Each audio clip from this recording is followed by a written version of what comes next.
Koku.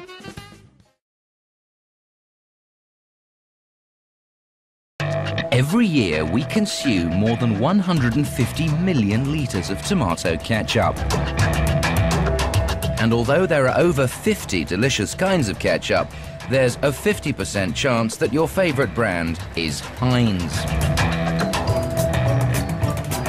They began producing the magic red gloopy sauce in 1876.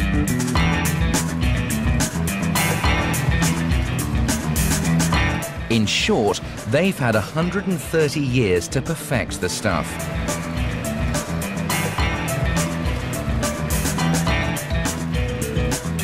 So, how do they do it? The ancient Roman town of Elst in the Netherlands. 95% of all the Heinz ketchup sold in Europe comes from this sleepy little town.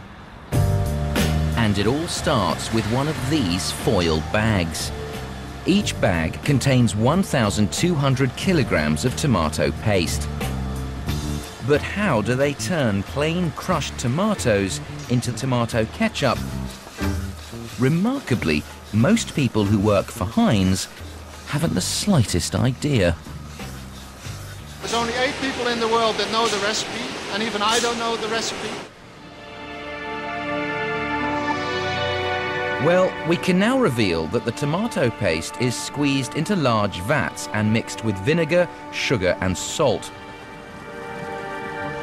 Next, a man in white overalls with a hairnet picks up a blue plastic bag containing something and shakes whatever's inside into the vat. Then some men and women in white coats with no hairnets check that the contents of the blue plastic bags have had the desired effect. At 9 o'clock every morning, a sample from each batch produced the previous day is tasted by the Heinz taste specialists. When you come in first thing in the morning and you taste ketchup before you have a cup of coffee, then people think it's very, very strange, but we're used to it. But humans are weak. What happens if one of these ketchup connoisseurs is having an off day?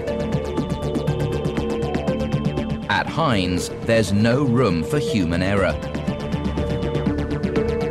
So each batch of ketchup is also sent to the labs to test its chemical composition for acidity and saltiness.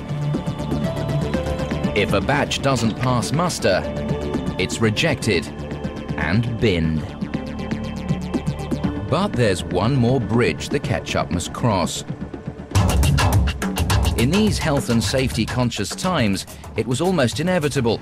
Heinz has imposed a speed limit on its ketchup. In 10 seconds, we can only have 10 centimeters flow of ketchup. That's the 10 centimeter rule. Well, this machine is what we call the quantifier, and it measures the thickness of the ketchup.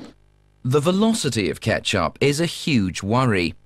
There's an ever-present danger that some unsuspecting customer will smack his sauce bottle too enthusiastically, inadvertently firing a dangerous dollop across the kitchen table. Okay, here we go. The arm is set at an angle to mimic the action of ketchup being poured from a bottle. And the Heinz scientists time the distance it takes to travel. And it's perfect. But what about the contents of those mysterious blue bags? Are the Heinz scientists among the 8 people alive who know the secret? Yes, we know. We know. What's in the special recipe? We can't tell you. It's a Heinz secret, I'm afraid. It must be Yes. kept secret.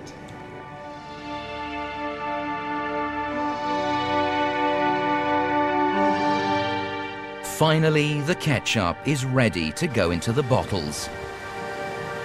But what kind of bottles to use? It varies from country to country. These days at Heinz, there are 17 varieties of bottle and bottle size. The most popular is the newfangled plastic squeezy, but in countries like Germany, a more sober, traditional view prevails. There, the original glass bottle remains the ketchup container of choice. Only 8 hours after the tomato paste arrives at the factory, the finished ketchup leaves. Every day, almost 1 million bottles are shipped out to customers in Europe and Asia. But don't the tasters get fed up with eating neat ketchup all day? We really love ketchup, yeah, we taste it every day and we still, even after this, all these years, we still like ketchup, yes. I would say me and my family, we eat about a bottle of ketchup of half a kilo a week. It's what we call a heavy user. And what about the contents of those blue bags, sitting tantalizingly close on the other side of this door? No, don't come in here.